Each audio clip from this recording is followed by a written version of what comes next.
ગુરુ બ્રહ્મા ગુરુર વિષ્ણુ ગુરુર્દેવો ગુરુર મહેશ્વર। આજે ગુરુના ચરણોમાં પ્રાર્થના કરવાનો દિવસ છે કે ગુરુ પાસે આચમન કરવાનો દિવસ છે।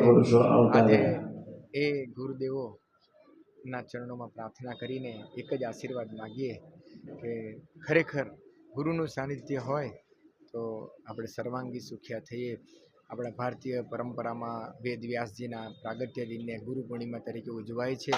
ભારતના સનાતન સિદ્ધાંતો એ વેદ વ્યાસજીએ નિર્માણ કર્યા છે એવા મંગલકારી દિવસ આજના મંગલકારી દિવસે ગુરુ હરિ પ્રબોધ સ્વામીજી મહારાજ એ એવા જ પવિત્ર ગુરુદેવ છે જેની આંખમાં ભગવાન જુએ, જેના કાનમાં ભગવાન સાંભળે, જેની જીભમાં ભગવાન બોલે કે જમે એવા ગુરુદેવને આજે ગુરુ હરિ પ્રબોધ સ્વામીજીને અમે અંતરથી જય સ્વામિનારાયણ કહીને પ્રાર્થના કરીએ, હે ગુરુદેવ અમે તમારા છીએ અને તમારા થઈને રહીએ એવા આશીર્વાદ અમ સૌ પર વરસાવો, એ જ પ્રાર્થના।